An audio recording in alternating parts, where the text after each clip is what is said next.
All right, Joel Gausten here from joelgausten.com. We're doing things a little differently for this conversation because this is an audio interview. I'm on the phone with somebody who I know a lot of my viewers are going to be psyched to hear from. So it's my great pleasure to welcome from mental abuse, Mr. Syd Sludge. Syd, how's it going, man? Good. How are you? Doing all right, doing all right. So there's a lot of history to get into with you. I really appreciate the fact that you wanted to come on the show. What I can tell you is I'm excited because I've been a fan of mental abuse for a long time. Unfortunately, there's not a lot of information online about the band, and it seems that at least some of the information that is available may not be accurate. So this is a No. great way to kind of set some records straight and get hopefully a really definitive history out there on the band. So that's definitely my goal in having you on the show. But first and foremost, I figure we'll start in the here and now. Just to kind of fill people in, how are you doing these days? Where are you living? What are you up to? How's things in general?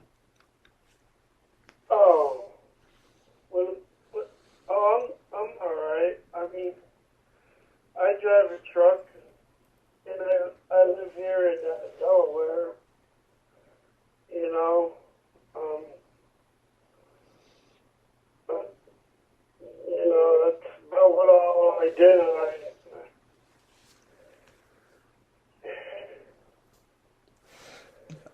Well, you want to know. Are you doing anything musically these days? No, I haven't done anything. Not in a long time. No, I don't know anybody. I don't have any friends that are musicians anymore. No, just working. I drive a truck, and that's all I've been doing for the last 25 years. Hmm. Well, I do know, I guess it was, at least a decade ago, there was a brief time when mental abuse came back, and we'll get into that, but I want to kind of start really at the very beginning of things for you. Are you a New Jersey native? Well, we lived there. Our father, he moved. He worked for the phone company.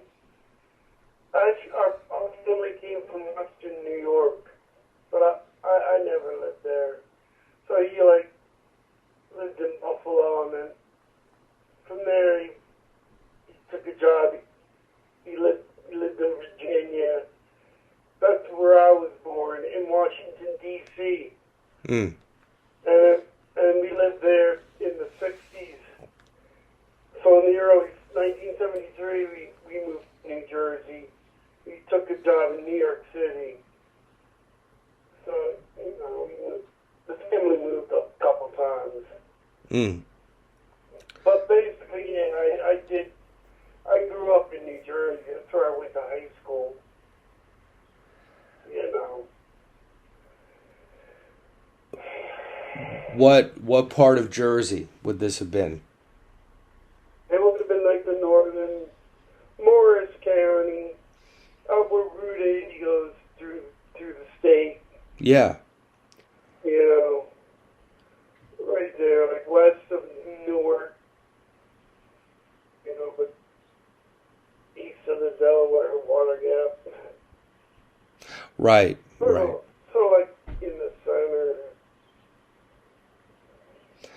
So when did music and, particularly punk rock and what later became hardcore, first become an interest for you? Oh, music was always playing in our house. They always had the radio on the car, or my mother.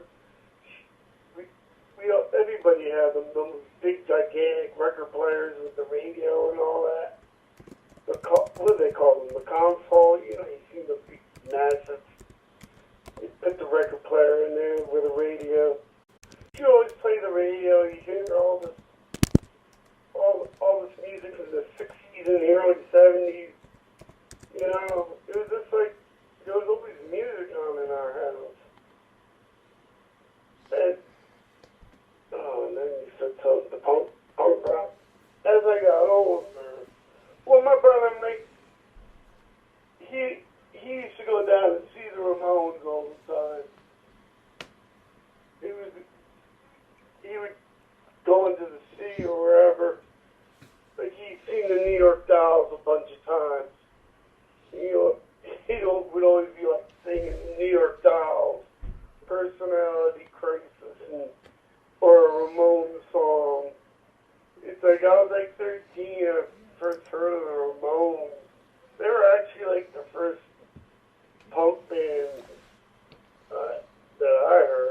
Mm. And then later, when Leonard Skinner had that airplane crash, like music, they were like the big thing back then. But then I guess it was a perfect timing for the Sex Pistols to come over to the United States, because that was like almost the same, like right after they had the plane crash. And like short time after that, the Sex Pistols come over to the United States, and like on the news had them on TV. I'm like, who the hell are these flipping people? Mm. Like, what the heck? I guess I think a lot of people back then were shocked when they saw the Sex Pistols, because a lot of people didn't like punk rock back then.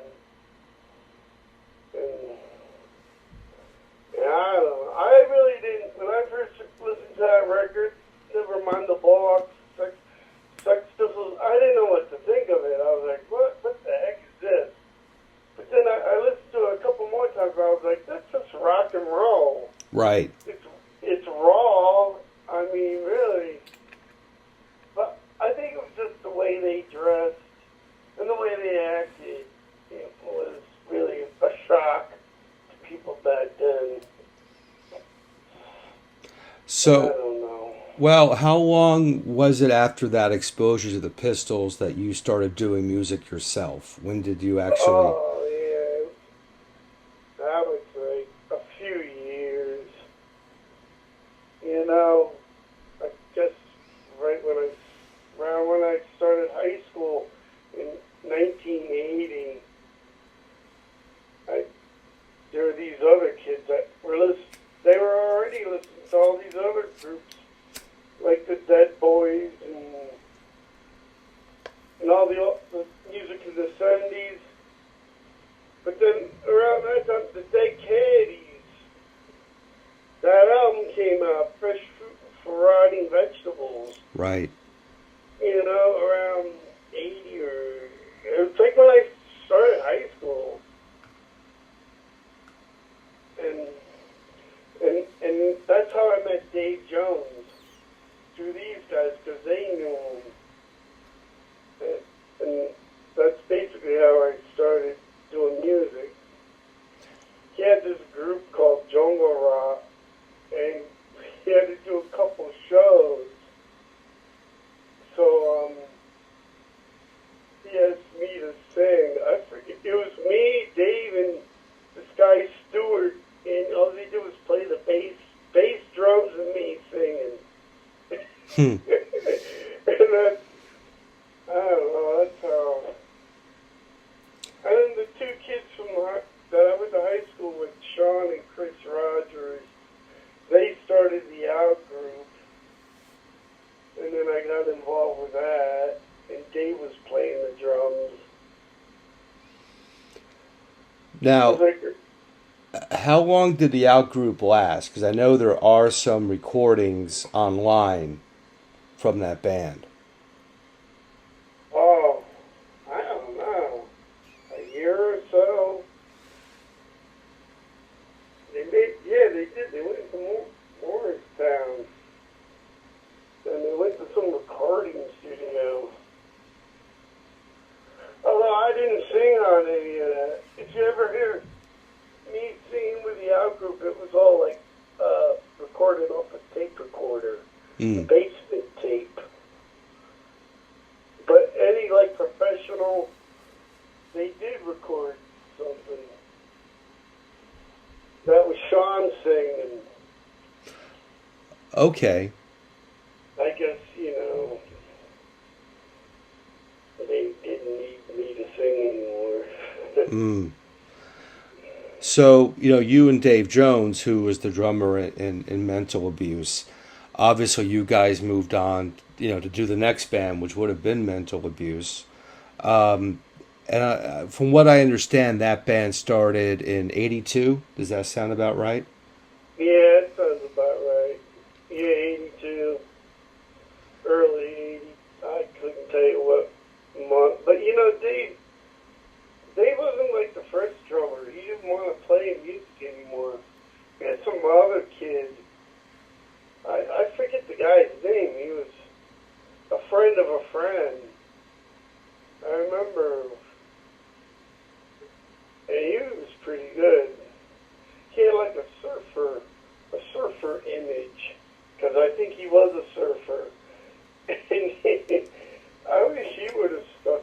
band because he was a cool dude. His name, I can't remember it. And then he quit. And then I had like beg Dave to join the band. Mm. You know, because Dave really, he said he didn't want to do music anymore. Because, you know, he had a band way before I even knew him. He had another band with his cousin, and they were called the Energetics. And they used to open up for the Plasmatics. So Right. I don't know. Yeah. So You know? when Dave joined the band, let me make sure I've got the lineup right, because this is where things immediately get hazy with mental abuse as far as what's online for history. The commonly referred to lineup at this point was yourself, Dave, Andy on guitar, Mike on bass, and Paul on second guitar. Does that sound right? Well, that was that. Actually, it was me and Paul Dieter and Spike, Mike Torres, and this other guy named Jeff and Dave. And Jeff quit, and then we got Andy.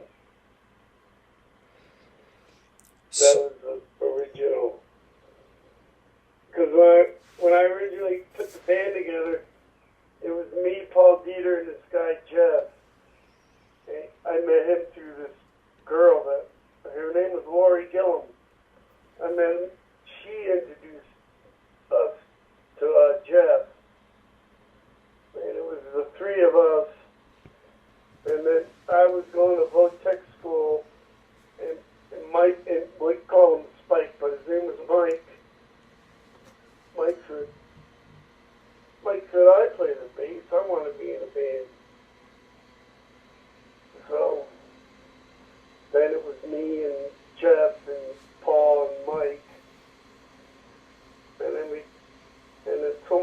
one of Mike's friends got that guy, I can't remember, to play the drums. And then Dave came. And then we jammed for a little bit like that. And then Jeff quit. And then we stayed a four-piece for a little bit. And the way we got Andy, well, Spike knew Andy. And he was kind of a bad influence. But we needed a van, and Andy had a van. And that's how we got to know Andy. And he said he was a guitar player. Next thing you know, he's playing in the band. And that's about how that worked out, you know? Now, obviously you guys a couple years later did Streets of Filth, that LP, and we'll definitely get into that. But, how indicative of the sound of the band in the early days was that album? Did you guys kind of hit the gate running playing that fast stuff, or was that sound something that kind of developed over the years? No, that's how we started. Mm. Yeah, that's how we all started. Of course, we jammed a lot, we practiced a lot, but that was it. Trying to make it as loud and fast as we could.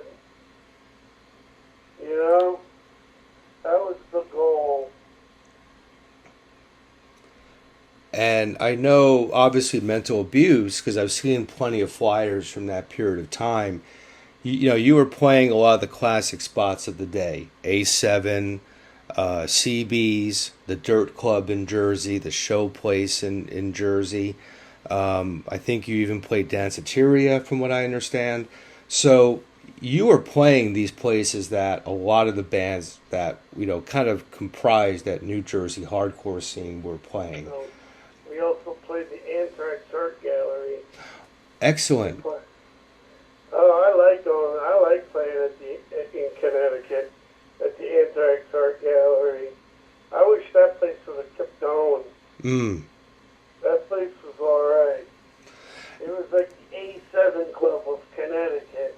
you Right. know. Right. And some cool people came from that scene. Carl Agell from Seizure, John Sexbaum. Yeah, You know. like and, and Jeff Stabs. Yep. Yep. Jeff Yeah, Coleman. I haven't seen those guys in years.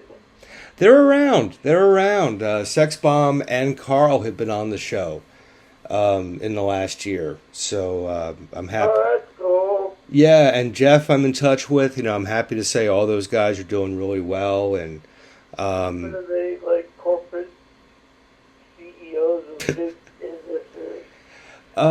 don't know. Well, Don't know well, about that. I know Carl Agell is still fronting. I think he sings in like three different bands right now, so he's still doing music. I think Jeff Coleman still does music. So they're still out and about. I went to go see AOD in Connecticut last year, and all those guys showed up, and except for yeah. Carl, but I'm in touch with Carl. He's doing really well. There's Um, another band. Who was like Reflex and Pain? I remember them. right, right, right. They got the dog has broken loose from the chain, and here comes some pain.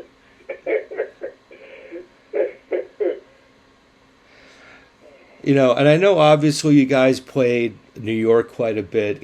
I wasn't around in those days. That's a lot before my time. But I know A7 in particular still gets a lot of love from people. They even still have shows now and then at the old A7 spot. It's called I Niagara now. do. Yeah. What do you remember about the early days of A7, and was it as crazy as people have said it was? I'm trying to remember. You know, that place was there like 2.5 years before I started hanging out there. I mean, that was the place. When the weekend came, I had to go to the A7 Club. I had to get some money up and take the train into the city. That really was a wild place.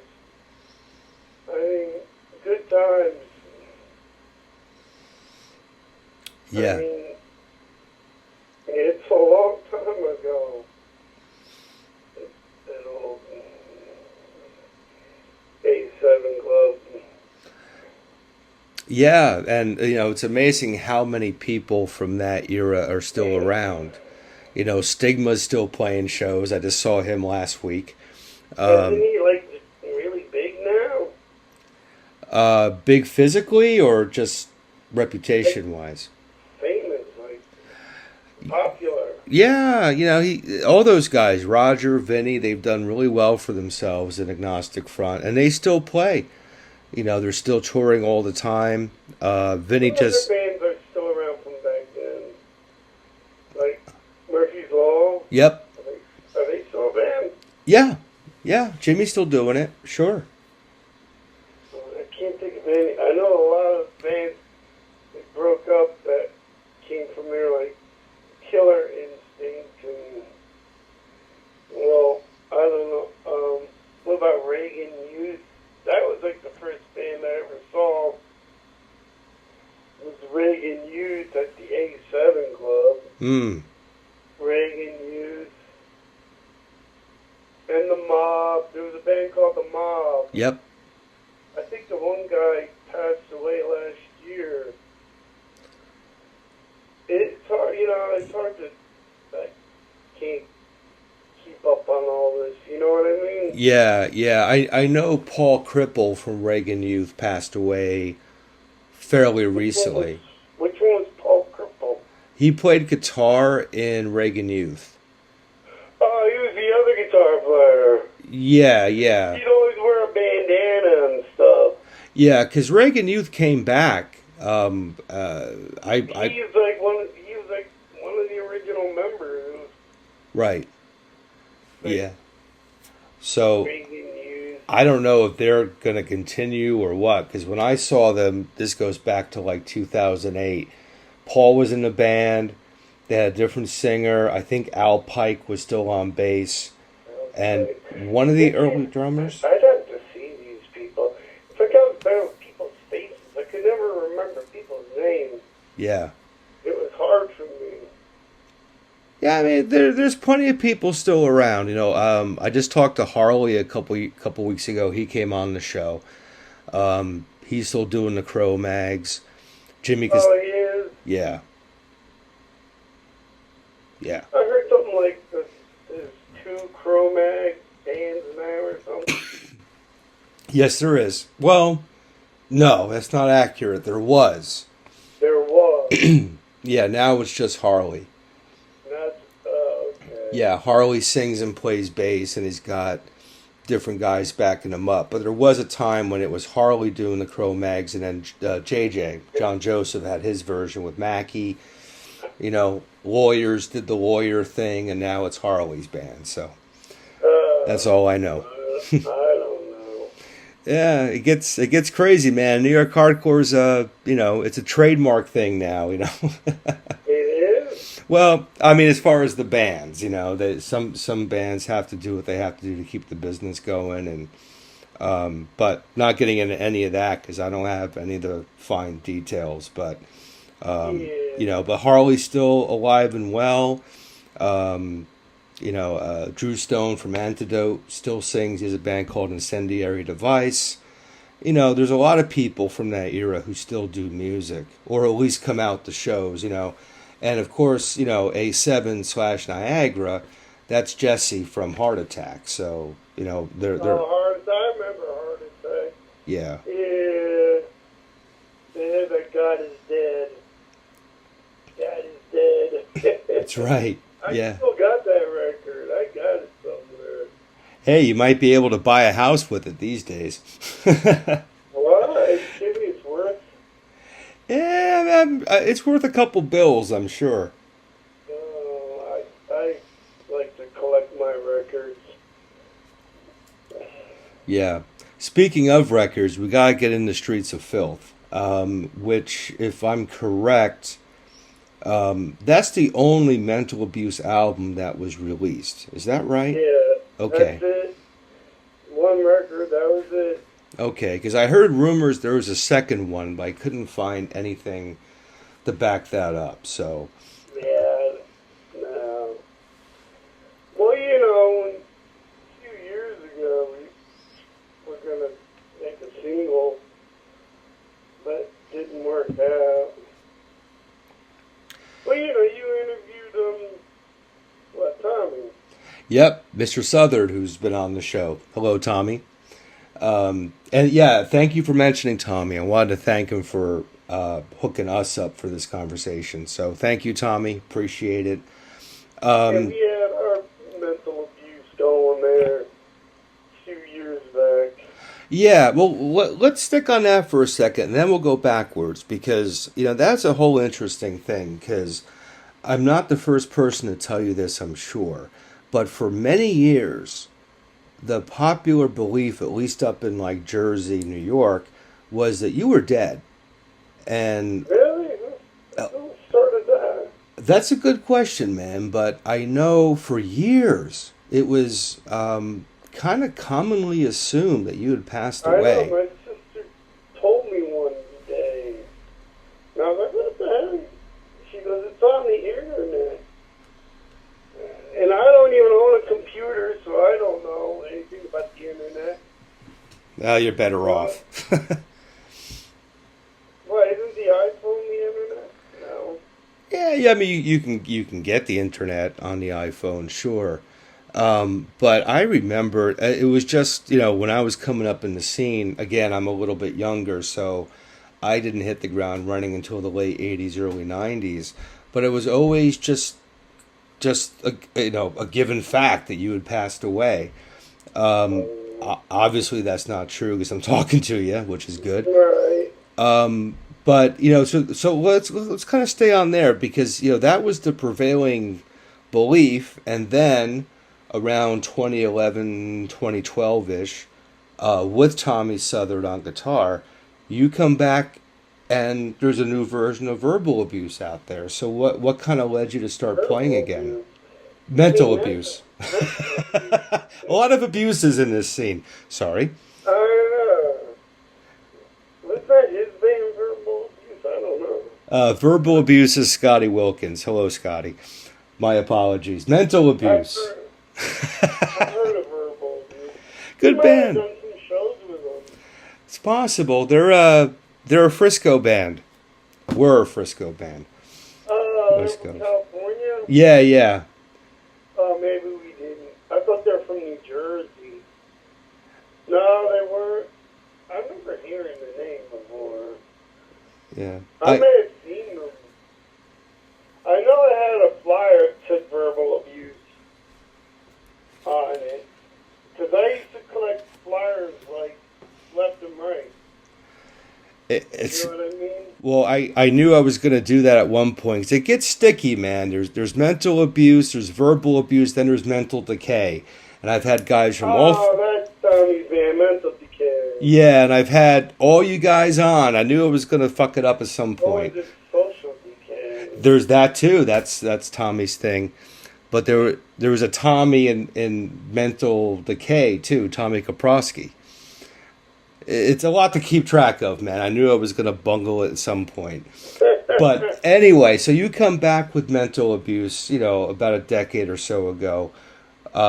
What led to that, you kind of coming back into the scene for a few shows? Well, the bass Dave calls me up, and he says, let's jam, let's do some music. I was like, I'm not doing anything. All right. So then we start jamming, me and Dave and Tommy and Todd. I don't know if he was in any bands. He might have been in. This guy Todd. And they were like, what are we going to call that? I go, well, let's just call them Melodies, whatever. So we said, all right. So what was that, around 2015?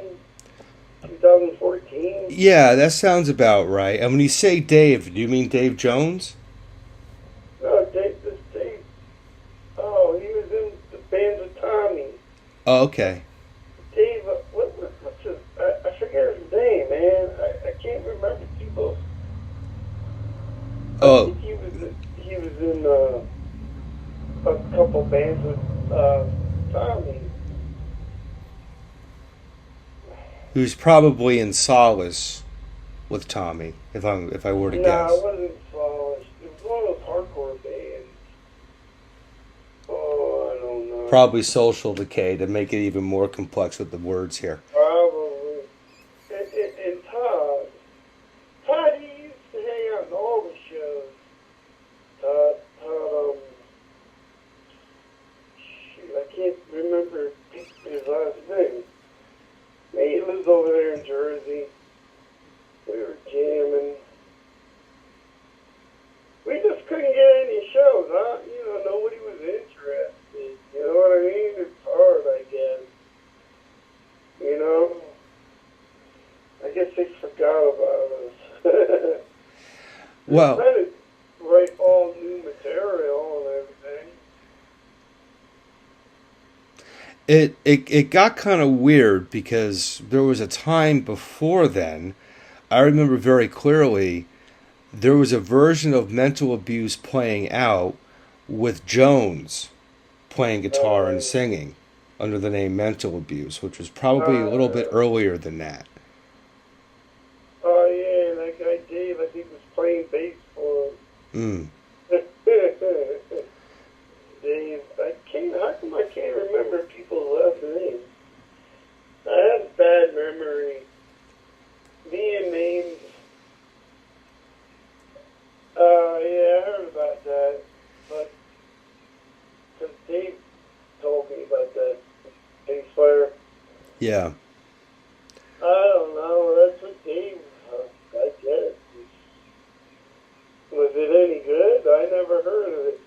Any recordings? I don't know. I've seen a couple of videos. It wasn't bad. I think they opened for Napalm Death at one show out in Pennsylvania. Really? Yeah, there's a video of that. I only met Dave Jones once. He was playing like a one man band sort of thing, and I used to play with Bobby Steele and the Undead, and Oh, yeah, you did. yeah, Yeah, I remember Bobby. He sang at an 87 club. yeah, yeah, definitely. And He was like I think I seen him in the original lineup of the Misfits. I think he was still in the Misfits. wow, And I think, I haven't seen him in a long time. yeah, He was a cool dude. yeah, he's all right. I still talk to him now and then. I was in his band on and off for 10 years, The and Undead. yeah, yeah, we did a Right. couple records and did a few shows, including one with Dave Jones because we did a show. Paul from AOD put together a cancer charity benefit at the Court Tavern down in New Brunswick, and Dave Jones opened the show, and he was really nice. He was really nice to me. I will say that he came over, introduced himself, and asked me for a picture. He wanted to take a picture with me. I went, all right. Usually it's the other way around because you're the guy from fucking Agnostic Front and Mental Abuse. I should be getting the pic. I should be asking you, but no problem. And gave me his record. He put out a record. Uh, we chatted a bit, and that was the only time I ever crossed paths with him. But he was cool. He was cool to me. But that had to have been like 2007, I want to say, around Wow, there. that's a long time ago. Yeah, I yeah. don't even know what the heck I was doing. 2007. Well, you I, weren't dead, so that's good. I can't remember where I was. That's like even before I was married. Hmm. Wait, what was 9/11? Wait, that was 2001, was it? 9/11? Yeah, that was 2001. Oh, that was after. Oh, 2007. Oh, I was divorced at that time. I was living right here in Delaware. That's right. I was living here in Newcastle, driving a truck. I had to think about it for a minute. It, Wow, time flies by. God, does it ever? Does it ever? I'm talking about shows that I played, and I'm like, damn, that was almost 20 years ago at this point. How the hell did that happen? But it does. And Streets of Filth is 40 years old this year. That album was done in '85. Oh, no, I thought, well, we probably recorded it in '84. Okay, and that was, I think you recorded that down in Whippany, right? Whippany, New Jersey? I think so. Mm. There was some guy's basement. He had a recording studio down in the basement of his house. And, That was a long time ago. I could barely remember that. well, I can tell you, because I still go to hardcore shows down in New York pretty regularly. I have friends like Drew Stone, who I mentioned. He puts on shows at a place called the Bowery Electric. It's a couple blocks down from CBGB's. And Right. I think that's Jesse's place too. Jesse's got a couple of places he does. And it's a cool scene there, free Sunday matinees, trying to keep that going. But I got to tell you, I've talked to a lot of people. I know guys have been on Drew's show, like Armand from Sick of It All. They still cite Streets of Filth as one of the definitive hardcore records of the 80s. Really? Oh, yeah. I wish I knew how to play an instrument. I would have wrote some more songs. Well, I let me. always wanted to be a guitar player, but I could never sit down and do it. Well, Like, let me ask you a question about Streets of Filth. To the very best of my knowledge, the record has not been reissued. Do you know why that is? Why there hasn't been a reissue? Because a lot of those records are always reissued. I think there's like 20 versions of Victim in Pain out there. You know? reissued, I don't know. Yeah. What do you mean? When they like mix it down or something? Well, just put it out again. Repress the record. Oh, I don't know. I guess Well, if there's ever a way, man, I'm telling you, people will get very psyched over that because, of all the records that people mentioned to me from that era, that one's, Really? yeah, that one's way up there, man. And truly, I mean, there are people who cite that record, whether it's the Jersey guys or the New York guys from that era. People name like the top five bands from that time. Mental Abuse is on that list.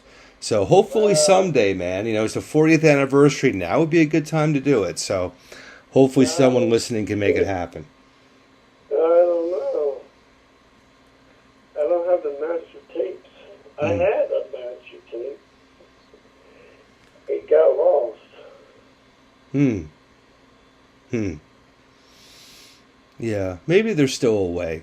Technology's pretty decent these days. So perhaps somebody listening to this can get a hold of Sid somehow and you know make this happen because Streets of Filth has to exist in the present tense. So I'm putting the thought out there to the masses to make this happen.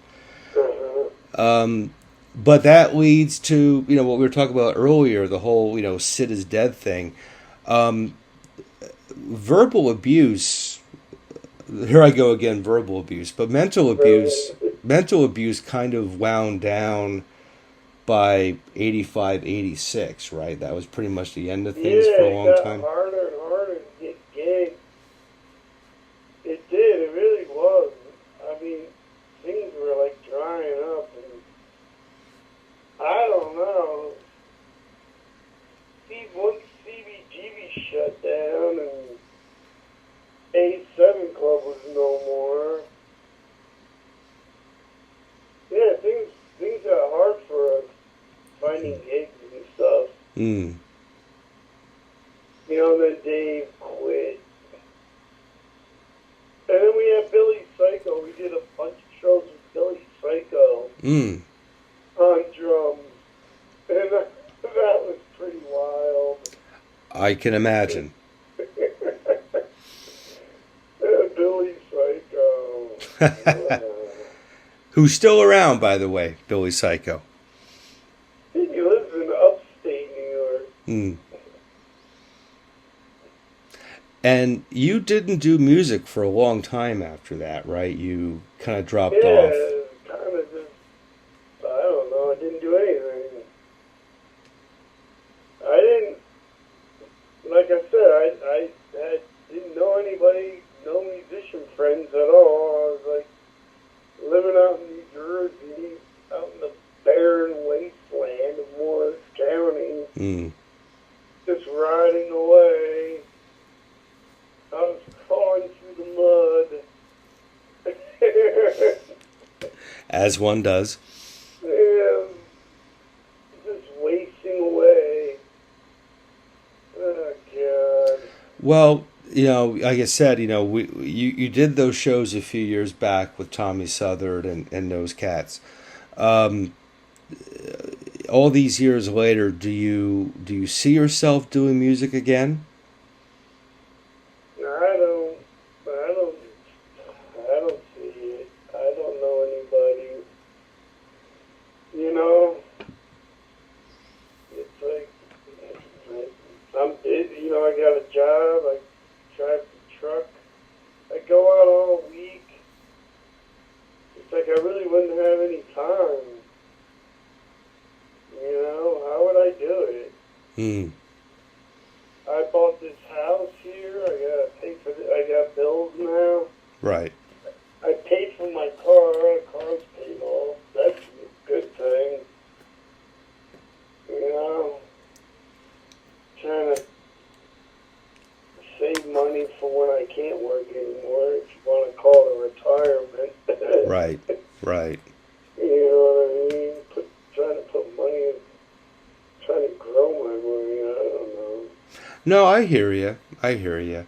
And that's a smart thing to do, man. Unfortunately, I do know a lot of people, from that early 80s era who, for whatever reason, never thought this far ahead. Like, it was all punk rock, all hardcore, and here they are, in their 50s and 60s, and they have nothing, so, I don't know. it's probably wiser just to kind of do what you're doing and plan for the future because God knows what the next 10, 15 years are going to be like for any of us. So yeah, even now that the Middle East is all heating up now, right.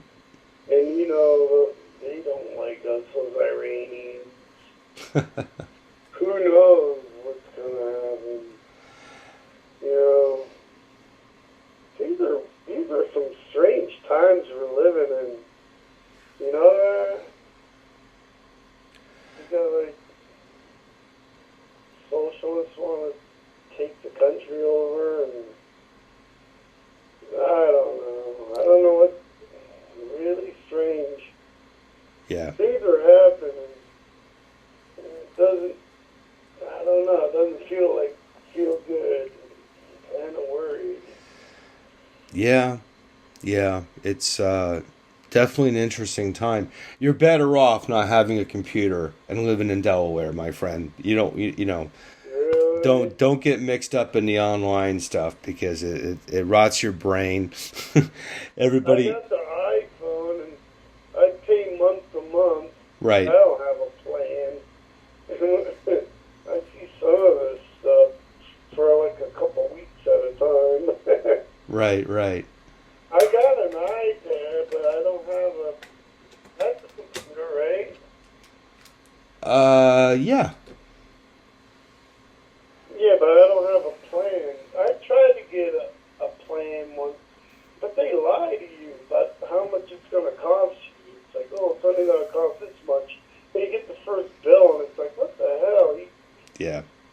Oh yeah. Why do they the bullshit you? They can't be straightforward and tell you. No. No. No. All the service fees and the sign up fees and the fees and all that shit. It's. I mean, I kind of wish, man, and the day's coming. I'll tell you, Sid. I'm gonna get rid of all this stuff. I'm gonna sign off, get off the internet, and just hang out in the woods, man. Because the way things are going, there's nothing appealing. It's better to just shut it off at this point. And the day's All coming. the riots now in L.A. Yeah, that's happening right now as we're talking. And I'm sure in New York City, there's like skirmishes down there and there, over there. In New York, I There, don't know how bad it is. yeah, I mean there are skirmishes everywhere, but the way I see it, at the A same, couple of dudes broke out of Newark at the ICE detention center. How the heck did that happen? I don't know. It's hard to keep up with it, man. It's at the same time. Last January they had these wildfires in California. So, Right, yeah. so my thought is nature's going to take care of it anyway. So, why add to the That's why chaos? the Indians wouldn't live in California. You know what the Indians called it? They called it the land of fire. Yeah. You know that? The Indians wouldn't live there. I guess where'd they live? In New Mexico and Arizona? Maybe some parts of California. Yeah, well, they're pretty smart. I mean, I lived in L.A. for a few years, and I'd see like homes run off the mountains because of the Oh mudslides yeah, I heard. and the Yeah, fires, and you know, they got like these, like they're built over the cliffs and stuff, right? yeah, yeah, houses would be sliding down the hills. I'm going down the 405 freeway, and to my right is a house sliding down the hill. It's a Because crazy, crazy place. the ground. They got weird soil out there. I noticed that when I was in California. It was like this. It wasn't like the soil we got in New Jersey.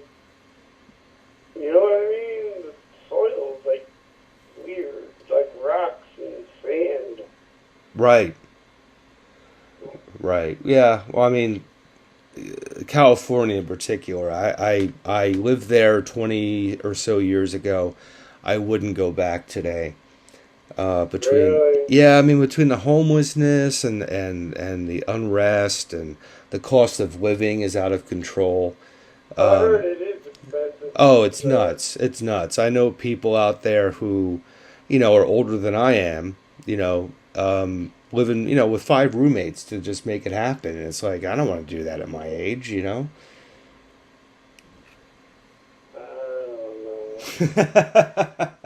No one knows, man. And that's the crazy part of where we are right now, you know. Uh, maybe, I don't know. I don't know. I don't know what Yeah. to say. Yeah, man, it's crazy, but I appreciate you coming on. Give me a little bit of history. Hopefully, people who are into mental abuse, get a lot out of this call. We kind of put things in a more linear history than what's online. Um, Out of curiosity, do you keep in touch with the primary members of mental abuse from back in the day, like the '80s guys? I don't hear from nobody. I guess we all went our separate ways, you know? No, I tried to, I don't know how long ago it was, but I did talk to Paul Dieter, and he wasn't doing that hot. Hmm. Something that had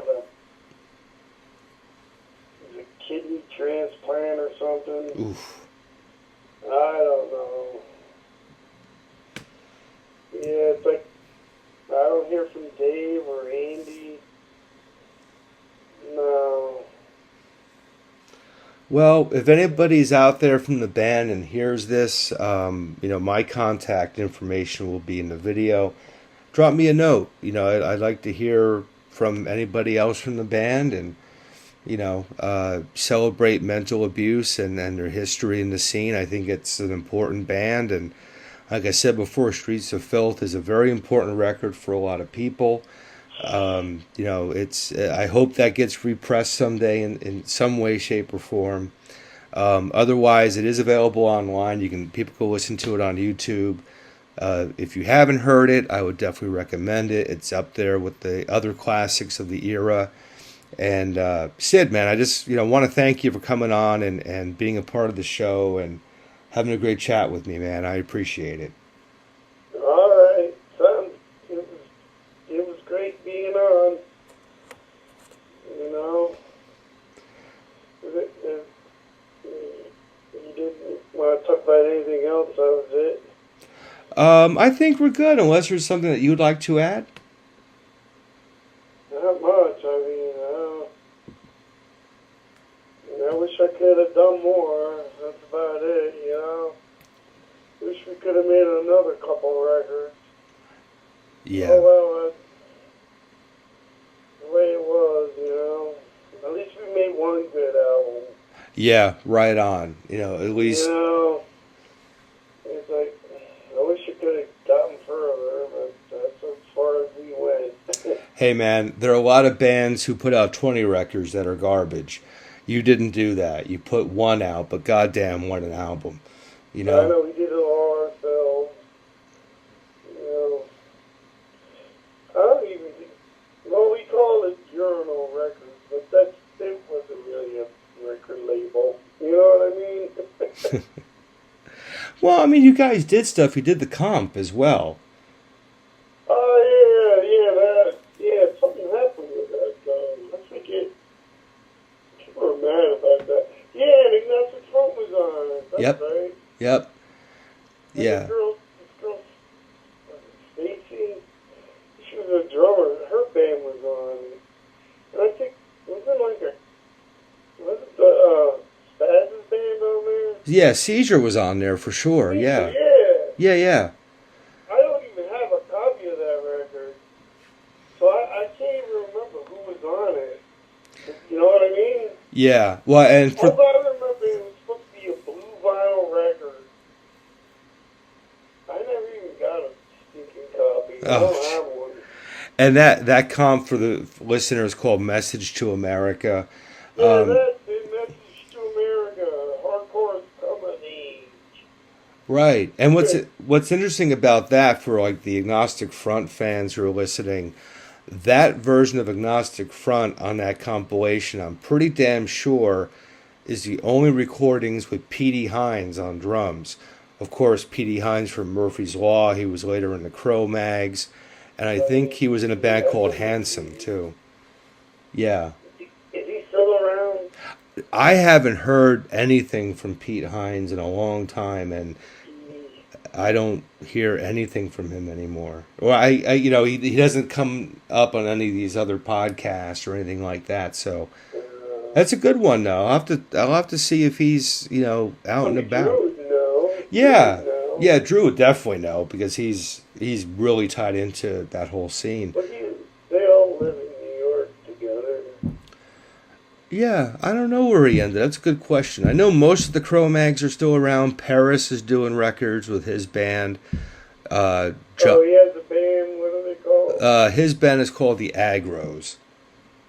The Agros. Was it hardcore or was it metal? It's like hardcore instrumental music. Like take the Cro-Mags' Best Wishes album and erase the vocals. That's kind of the vibe of that stuff. It's good. Paris is good. I mean, Paris is a great songwriter. Always was. His father was in the music biz. That's right. That's right. Wasn't his father involved with music? Yeah, I think, and maybe Paris will hear this and correct me if I'm wrong, but I think his father had some involvement in Nashville. He was like a music publisher or producer. His father was like involved with I forget his name. Oh man! And I listen to his CDs in the car all the time. That big guy. The guy that, what the heck is that? I can't think of his name. He did the Dukes of Hazzard song. That guy. He was a big dude. Country outlaw people. Well, I'm the guy with the computer in front of me, so let me see. Waylon Jennings. Waylon Jennings, that's it. Yeah, Waylon Jennings. Yeah, that makes sense. So I don't know what He Doug was from Holland. New York City, and I never knew that Waylon Jennings. Huh. I thought he was like from the country. Yeah. Came from. No, he grew up in the city. Yeah, I didn't know that. I didn't know it either. Yeah. But, most of those guys are still. I don't know what Doug Holland is doing these days, but, I know he brought Kraut back for a couple of shows a while ago, but that's been years. What happened? Doug Holland from the Cro-Mags. Oh, yeah, what about Doug? He's still around? Well, that's what I'm saying. I haven't heard anything from him for a long time either. Yeah, I don't know. Yeah, he messaged me, God, maybe 18 years ago, asking me if I ever wanted to jam with him, and I'm like, yeah, sure, and I never heard from him again, so that didn't happen. But, a lot of those guys are still around, the scene is still active in New York, and like I said, to bring it back to mental abuse, man, there's a lot of respect for the band and the history. They still have a club at 8-7? They still have shows there? They do. It's under the name Niagara now.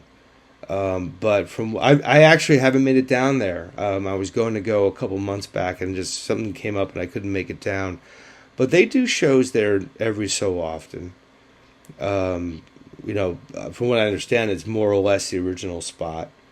And there's like a plaque. I saw the inside. It's like they got these like pictures, and of course Jimmy's. There's a big picture of Jimmy slam dancing. Yeah, makes sense. Makes sense. There's still a lot of respect for that era. So it's good Those to. are the early days of hardcore or the New York hardcore scene. Right. Of course, I think hardcore didn't start out in California. I don't know. That's an interesting question. It could be argued. Was Black Flag like one of the original hardcore bands? Sure, I'd go back further and even say it was the Germs. Oh, the Germs, yeah. I mean, listen to that album, that GI record. That's a hardcore record in my mind. They only made a couple of records, right? Yeah, well, they did the one studio record. They had a couple of EPs, and Darby checked out. But there's been tons of recordings that have Because come I out over had the that years. one compilation, but what was it? Was it?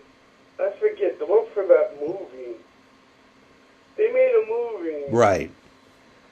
I forget the name of it. The movie's called "What We Do Is Secret," which is the Germ Was song. that it? Yeah. And then there's another compilation that came out years ago called MIA, which is all the studio recordings that they Oh, I did. don't know. But, I mean, it could be argued, Black Flag and the Germs were hardcore. But then again, the East Coast argument can be made too, because people will always go, "Pay to Come, Bad Brains."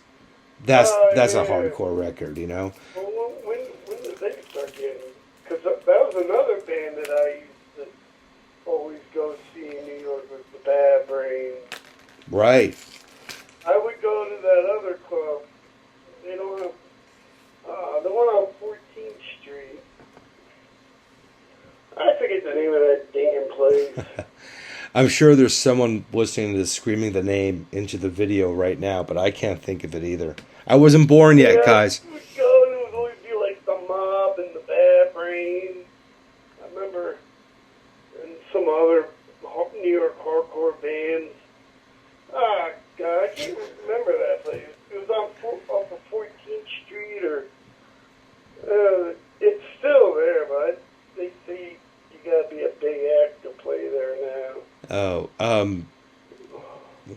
I can't think of it.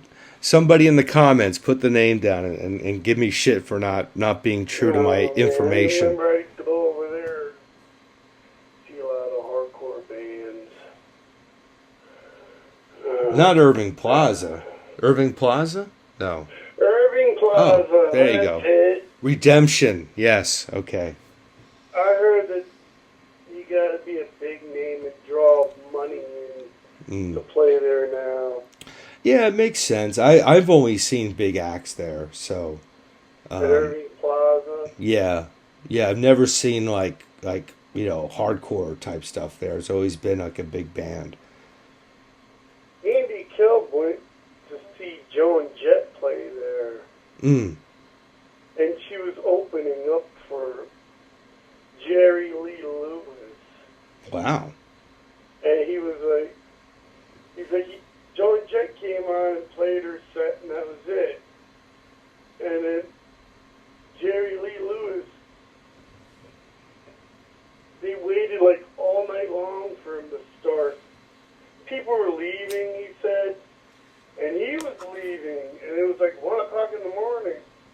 And then all of a sudden he came on the PA, he goes, "Ladies and gentlemen, Irving Plaza is proud to present Mr. Jerry Lee Lewis." Mm. and Andy said Jerry Lee Lewis was fucking awesome. Oh. I believe it too. I was going to go see him one time. But up in Waterloo Village, River, in New Jersey. Oh, yeah. But he canceled. I was like on my way up 206. I'm driving up 206 to go see him. And you see all these people in these classic cars, like really nice classic. They're all dressed like they're in the 50s and all that. I just wanted to go and see Jerry Lee. Yeah, Waterloo Village. Wow, that's a name. I grew up down the road. Well, not down the road, but in the area. So I saw a lot of shows when I was a kid there. Oh, you grew up in New Jersey? Yeah, I'm from Jersey originally. That's kind of how I got sucked into New Jersey hardcore, because I kind of grew up listening to... What town would you must have lived right up 206? I initially spent the first few years of my life in Kinnelon, and I spent time with my uncle in Wayne. So that was my general area. Right. So, yeah, Route 23. I lived in Randolph. That's Oh, okay. Yeah, okay. I grew up right there. And I worked for Nagel, Mr. Nagel. Nagel's Candy Barn. Right. He came from Wayne. He never went to the candy barn in Wayne, New Jersey. Yeah. Oh, man. Wow. Yeah, yeah. I was a kingmaker. No kidding. Uh, I probably went there a few times when you were working when I was a kid. well, I worked in Randolph. He made most of the candy in Randolph. But they had the store in Wayne right Right. off 23. Yeah, yeah. Yeah, yeah, definitely. You know, he'd fill his van up and drive back up to Wayne. Mr. Nagel. Yeah, so that's where I grew up, and I moved up north to Sussex County, um, not too far from where the Misfits planted themselves. So I was kind of Okay. yeah, I was kind of raised by those guys actually. When I was in high school. So Misfits, yeah, yeah, Jerry and Doyle are up there. So well, they live up, that's what they're from Bergen County, though. yeah, they're Lodi guys, but they moved up. Florida, yeah. Yeah, they moved up to Vernon in the late '80s, and I ended up, knowing those guys when I was a kid growing up in Sussex. Weren't they popular at that time? They were pretty popular, weren't they? They were done by that time. I mean, they split up in '83. I got to know Oh, they them. did? Yeah, they split up in '83, and then they went a long time without doing anything. Then they reformed. Oh, well, Jerry and Doyle started a new version of the band in '95. That carried on for a few years, and they're back with Glenn now. That's Glenn. Glenn, Who was the singer? I thought it was his band. Glenn Danzig was the singer for the Glenn Misfits. did. Oh, yeah, that's right. Yeah, and then he had his own band, Dancing. Yep, and Sam Hain too. Oh, that was the other guy's name, Sam Hain. No, I that really didn't follow. I remember listening, going to see them. They were all right. They were different. yeah, yeah, and they're playing. They were like really rock and roll. Well, I thought. would you believe they're selling out Madison Square Garden these days? They are. Yeah. Who are they playing with? Elvis. That's when I first saw them. I go, man, he seems like Elvis. Oh yeah. And it's like they're like, I don't know. It's like they're rock and roll. Yeah. Yeah, they always Like, had. you can even call it like almost rockabilly kind of. Yeah. It was kind of like, 50s rock and roll meets punk It meets was. I hardcore. was like, I remember. I don't know. Yeah, but they're doing well, and like I said, a lot of these cats are still doing their thing, still playing. I didn't know. I never really. I only knew about Steele because he would come to the A7 Club and hang out. Other than that, I never met any of the other guys in the Misfits. Yeah. Yeah. Yeah, people I think forget that the Undead and Bobby, that was a ground floor New York hardcore band. I mean, it could be argued he was one of the first New York hardcore musicians with the Undead. I mean, that started in '81, pretty early on. Actually, 1980. I'll tell you, like the original, he started Misfits with him, didn't he? With dancing, didn't No, he I'm didn't pretty sure he did. didn't start it, but was an early member of the band. He was actually, I mean, the official version, he was the second guitarist in the band. It could be argued he was the third, but officially he was the second guitar player. Yeah, but they were a little bit older than those guys, so I wouldn't know. Yeah. I know they used to play Irving Plaza all the time. That I know. That was a hard. They used to have a lot of hardcore bands there. I don't know who put shows on. I never got to play there. Yeah. Well, I mean, there's decent spots now for hardcore in New York. They're not big places, but they don't really have to be. I mean, they're. I like it better when it's underground anyway. What do you know? Yeah, exactly. You gotta have a limo. Get that paparazzi there. I mean,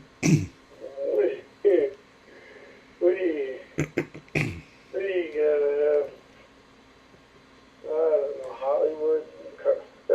No, no, no, no, no. I mean, there are all these festivals these days where you spend $300 and you see 30 bands from 1978 or whatever, and Really? I'm not a I big. think I went to one in Philly. Yeah, they have them everywhere. I'm not a big fan of that scene. I'd rather go to some stinky tiny joint, Right. And honestly, Sid, I'd rather see newer bands too. It's great to see the classic I, bands still doing it, but I want to see those 16-year-old kids go out there and do shows. You know, I went down to this bar. It's called Bar 13. It's like last year. And they had these heavy metal kids. And some of them guys are like really wild. I was like, mm. what the hell? Yeah. I mean, there has I to was be like, new stuff too. really different, these kids that are doing heavy metal. It's like, I don't know. I can't even explain it. You know? Yeah. Well, I mean, at the same time, it's great to see the older bands out there doing it, but you don't want hardcore or punk to become the old folks' home. It really is music for youth. So there has to be younger bands coming out and doing it. And there are newer bands with kids. I mean, I look at them now and they're kids to me. I'm 48, but Right. and That, they're doing the real thing, and they're embracing the culture and taking it forward. I mean, it's nice to see teenagers and guys in their 20s doing bands now versus sitting at home on Facebook and doing that thing. Be in a band, go play shows, meet other bands, do your art community. you get older and it's hard to do anything. Oh, I know. I'm taking a nap after this call. It's like, I, I hear you, man. But I listen, just hope the world doesn't blow up in a couple months. ah, you know, 'Cause uh, it sure seems like things are getting pretty chaotic. honestly, though, when has it not been chaotic? People forget, Kent State, students were shot. Mar- in Yeah. the 60s, a lot of leaders That were was like, assassinated. We've been through this before, guys. I mean, not saying there's not need for concern. There certainly is, and these things have to be dealt with. But the world's always been on fire. This is nothing new. The only difference is we're oh, seeing it more now because of technology. But it's always been there. yeah, that's true. You know, I That's true. I have a feeling we're all, well, maybe not all, but I have a feeling that most of us are going to make it just fine. I hope so. I mean, look, civilization's going to go on. It's going to be different. I don't know what the next 10 years will bring. I couldn't have predicted the last 10. So, but I you know, just, I just hope we don't wake up one day and it's a communist dictatorship. That's all I worry about. yeah, Our family came from that. Left. They came to America to leave that behind. You know what I mean? right. Yeah, yeah. I'm first generation American. You Um, are? Oh, yeah. I mean, I'm a child of an immigrant. So I believe in that where did your process. family come from? Not a place war torn by any means. My father's from London. Um, Oh, England. yeah, so Okay. people have the opportunity, or should always have the opportunity, to come to this country and make it a better place and make themselves live Right. better lives. I agree with that fundamentally. Yeah, and obviously that's a big issue right now. I don't know where it's going to go. I mean, I do what I do. You know what I mean? It's like I go to work every day. I do this podcast. I write about music. I keep myself sane that way. I go to shows. I play music. And supporting the arts is important right now because that's how people are going to ultimately express these things. So I think it's important. It's great to see that New York hardcore is still around and there are these younger bands coming up. Um, so as terrible as things are, man, I try to stay positive because there's great work to be done and great work to be had. It's just, the artistic expression element of it. I mean, what a better time in history to be artistic than right now? There's so much source material to work from, right? Oh, be the next Jim Jones. Not Jim Jones, I mean, what's his Yeah, I name? don't want to be Jim Jones. From the Doors. Oh, Jim Morrison. Jim Morrison. Why did I say Jim Jones? Yeah, I want to be Jim Jones. Yeah, Who's the next Jim Morrison? He could probably write a lot of crazy lyrics right now, like he did. well, yeah. I mean, when the world's on fire, the art is usually really good. Early '80s, he had Reagan in office. Look at all the great music that came from that. Well, I wish I could. I don't know. Well, I'll tell you what, man. Keep in I live touch. so far away from everybody. It's hard to get together with anyone to even write a silly song or whatever. You know what I mean? Well, I'll tell you what, man. If you ever make your way up this way, or even up to New York, let me know. If you want to play a show, hell, I'll play drums for you. Whatever. We'll get a band going behind you, and they'll, whenever you want to do something, I'm sure we can make that happen. I like to rehearse. You gotta rehearse, right? I'll figure something out. You gotta go up there. You gotta actually put work in. Well, that's what we did. We jammed, we rehearsed. Until you got so tight that you're hearing the music in your sleep. You wake up. I don't know. Well, listen, my friend, it's been great chatting with you. If you ever do make your way up here, let me know. No, I go up to New Hampshire. Great. Well, I drive the truck up there. Right. I go to Newington. If I go to another place, what's the Kings? Keene, yeah. That's not too... something? What's that town? Well, there's Keene, New Hampshire. It's not too far from where I am. No, King. How about Londonderry, spots like that? Londonderry, that's it. Okay. I go to Londonderry. Yeah. I'm trying to remember. I go to Londonderry up to the place where they take all the spackle buckets. Mm-hmm. They usually send me there, and I usually either go to the sheetrock place over there in what is it? I forget the name of it. What is it? New Kingstown? No. I just said it. I forgot now. Londonderry. Yeah. Keene, Londonderry. Yeah. Or they'll send me back down to Massachusetts to get lumber.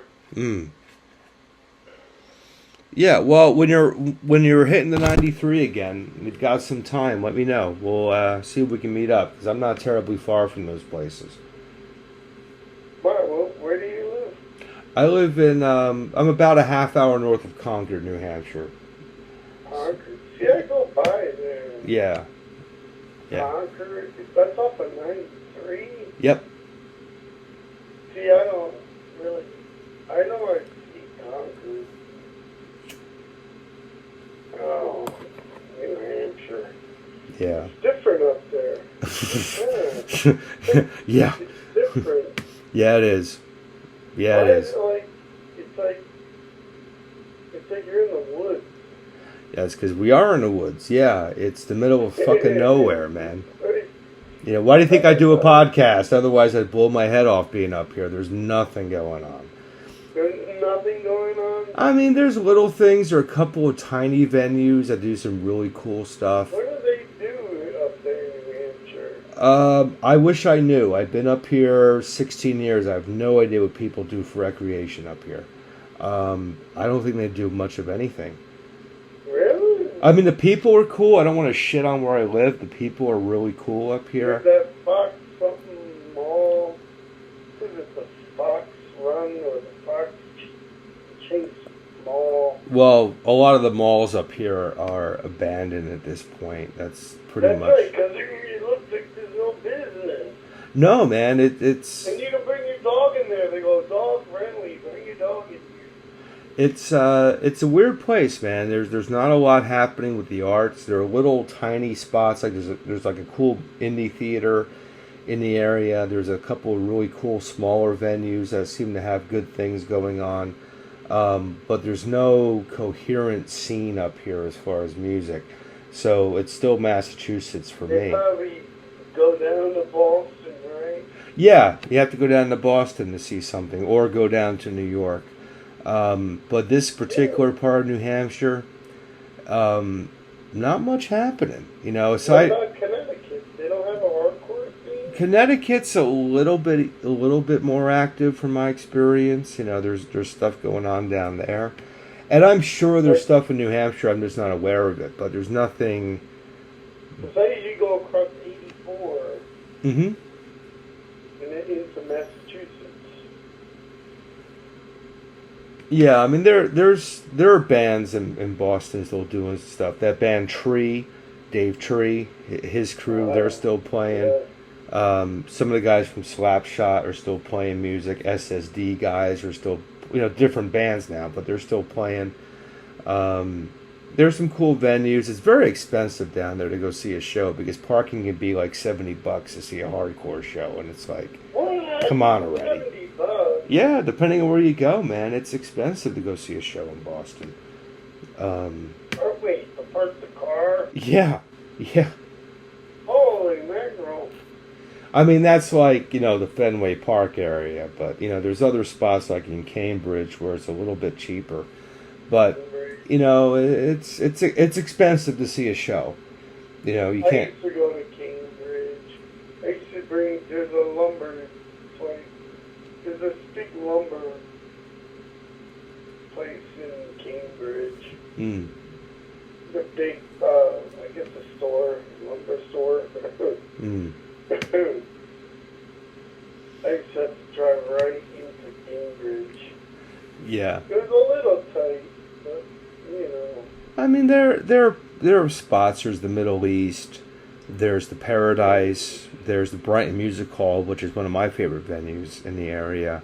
But then if you get anything like mid-range size-wise, you're spending, 50, 60, $70 just to park.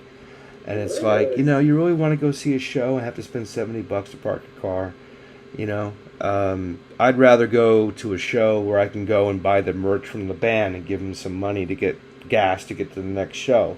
You can't do that if you're spending $70 to see a fucking band, It's 2025, money doesn't stretch as far as it used to, so, that's a consideration as well. I know that.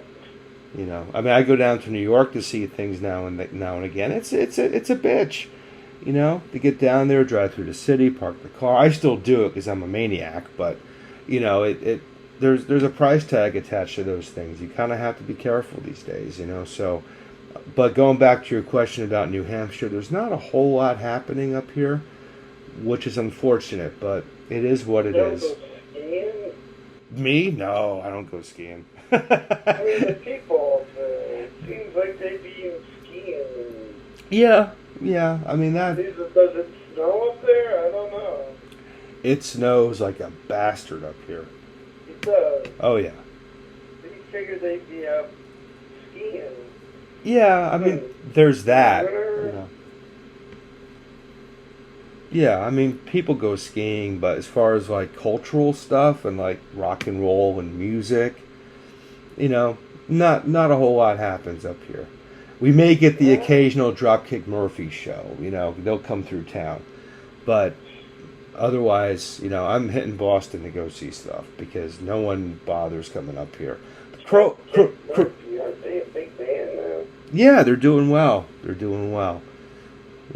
Cro-Mags came up here about 8 years ago at this point. And that was a big deal, but we don't get much up here at all. But that said, Are you near Canada?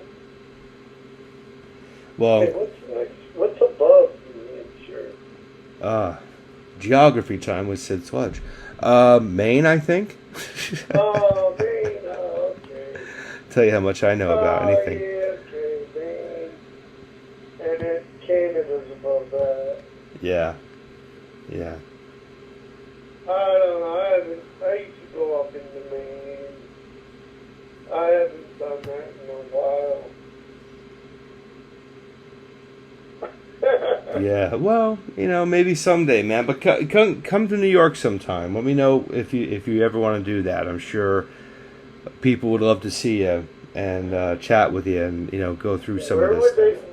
where do they hang out? At the 8-7 Club in Niagara? Yeah, that or the Bowery Electric, which is like I said down by Yeah, the CB's. Bowery Electric. Those are the spots these days. Tompkins Square Park still does shows now and then, hardcore shows on a Sunday. Really? Yeah, I mean, there's stuff happening. There's usually something going on down there, and it's usually at least some of the characters like Murphy's Law and Right. that whole Stigma will turn up at a show. I just saw him not too long ago, maybe a week or so ago. He was at a show. He was actually officiating Drew Stone's wedding at the Bowery Electric. He got married? Yeah. Vinny officiated the wedding. It was hysterical, as you can imagine. That's wild. Yeah. So there's stuff going on. So if you ever want to come up, man, let me know because I'll put you in touch with some people and we'll figure something out. All right. Cool. But in the meantime, thanks again for coming on the show and chatting with me. And it's been great. Again, for people who are new to mental abuse, check out Streets of Filth. Check out the music. And, for the old school guys who are listening, I'm glad I finally had this chat possible on the channel. And again, Syd, man, thanks so much for being a part of it. I appreciate it. All right, thank you.